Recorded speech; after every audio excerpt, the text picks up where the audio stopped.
జిల్లాలో యాదవ సొసైటీ నూతన సంవత్సర కాలమాన పత్రికను యాదవ సమైక్య నేతలు నగరంలోని ప్రెస్ భవన్ లో ఆవిష్కరించారు. ఈ సందర్భంగా సొసైటీ జిల్లా అధ్యక్షులు పుట్టపర్తి శ్రీనివాస్ యాదవ్ మాట్లాడుతూ ఇక నూతనంగా ఏర్పాటు చేసిన యాదవ సొసైటీ తాము రాజకీయంగా, సామాజికంగా, ఆర్థికంగా ఎదిగేందుకు ఎంతగానో ఉపయోగపడుతుందన్నారు. రానున్న రోజుల్లో ఈ యాదవ సొసైటీని బలోపేతం చేసి ఉత్సాహవంతులైన యువకులను రాజకీయాల్లో రాణించేందుకు కృషి చేస్తామన్నారు. యాదవ సొసైటీ జిల్లా ప్రధాన కార్యదర్శి నందబోయిన ప్రసాద్ మాట్లాడుతూ యాదవ సహకార సంఘాల ఏర్పాటులో నిర్లక్ష్యం జరిగిందన్నారు. ఈ సొసైటీ ద్వారా గ్రామ స్థాయి నుంచి జిల్లా వరకు యాదవ కమ్యూనిటీని భాగస్వాములను చేసి అభివృద్ధి చేసేందుకు అన్ని రాజకీయ పార్టీ నేతలు సహకరించాలని కోరారు.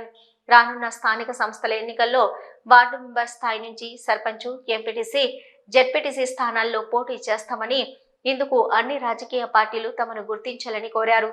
కార్యక్రమంలో యాదవ సొసైటీ సభ్యులతో పాటు యాదవ సంఘం నేతలు పాల్గొన్నారు.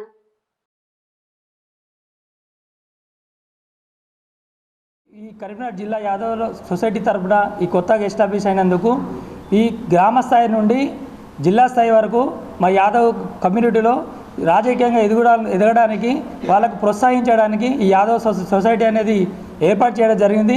అందుకు ఈరోజు మా జిల్లా యాదవ్ సొసైటీ తరఫున క్యాలెండర్ ఆవిష్కరణ జరిగింది.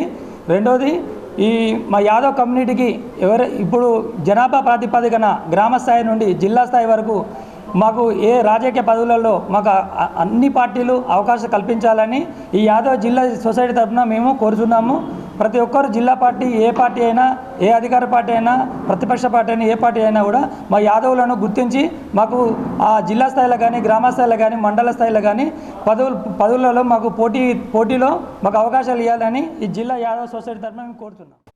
ఈరోజు కరీంనగర్ జిల్లా యాదవ్ సొసైటీ ఆధ్వర్యంలో క్యాలెండర్ ఆవిష్కరణ మరియు మా యొక్క యాదవుల చైతన్య సదస్సులాగా మేము నిర్వహించడం జరిగినది.